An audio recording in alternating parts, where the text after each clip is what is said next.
ठाकरे सेनेचे खासदार संजय राऊत यांनी बिनविरोध झालेल्या निवडणुकांवरनं निवडणूक आयोगावरच जोरदार टीका केलेली आहे। निवडणूक आयोग हे सत्ताधाऱ्यांचे एजंट आहेत असं राऊत टीका करत म्हणतात। महाराष्ट्रात 70 ठिकाणी बिनविरोध निवडणुका झाल्या, त्या सरळ मार्गाने नाही हे स्पष्ट झालंय असंही राऊतांचं म्हणणं आहे।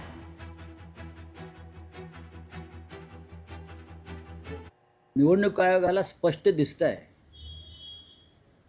की बिनविरोध ही सरळ मार्गाने झालेली नाही। बिनविरोध निवडणुका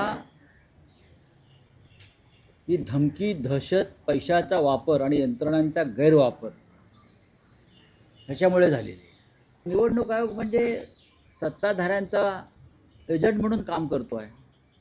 70 ठिकाणी बिनविरोध महाराष्ट्रात होतात या निवडणूक आयोगाच्या काळात। यापूर्वी 1, 2, 3, 5 किती झाले आम्हाला दाखवा ना। मला आश्चर्य वाटते की निवडणूक आयोगानं विधानसभा अध्यक्षांनाही क्लीन चिट दिली। शिवसेना आणि महाराष्ट्र नवनिर्माण सेनेचे उमेदवार बबन महाडिक हे रांगेत उभे आहेत आणि त्यांना विधानसभा अध्यक्षांच्या दहशतीमुळे त्यांचा उमेदवारी अर्ज दाखल करून घेतला नाही।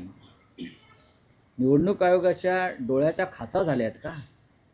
काय त्यांना डोळे नसून गारगोट्या आहेत त्यांच्या डोळ्यामध्ये? हां, काय गोट्या आहेत नुसत्या? हे जर त्यांना दिसत नसेल ही स्थिती महाराष्ट्रातली। निवडणूक आयोग भारतीय जनता पार्टीची बी टीम नाही तर संजय राऊत ठाकरे गट हे काँग्रेसची सी टीम झालेली आहे। ज्या पद्धतीनं गेल्या काही दिवसापासून काँग्रेसच्या मांडीला मांडी लावून बसून मुंबईची वाट लावण्याचा प्रयत्न केला, महाराष्ट्राची वाट लावण्याचा प्रयत्न केला, हे महाराष्ट्रानं बघितलंय। त्यामुळे काँग्रेस ही काँग्रेसची सी टीम म्हणजे संजय राऊत आहेत। महाराष्ट्राचं वाटोळं करायचं, महाराष्ट्राची वाट लावायची, महाराष्ट्र लुटायचा, हे धंदे उबाटा गटाच्या माध्यमातून, संजय राऊतांच्या माध्यमातून सातत्यानं होतं। निवडणूक आयोगाचं काम करते आणि त्यांच्यावर काही आरोप असतील तर निवडणूक आयोग त्याचं उत्तर निश्चितपणे देईल। पण संजय राऊत सातत्यानं खोटं बोला। संजय राऊतांनी एक पुरावा सादर केला का?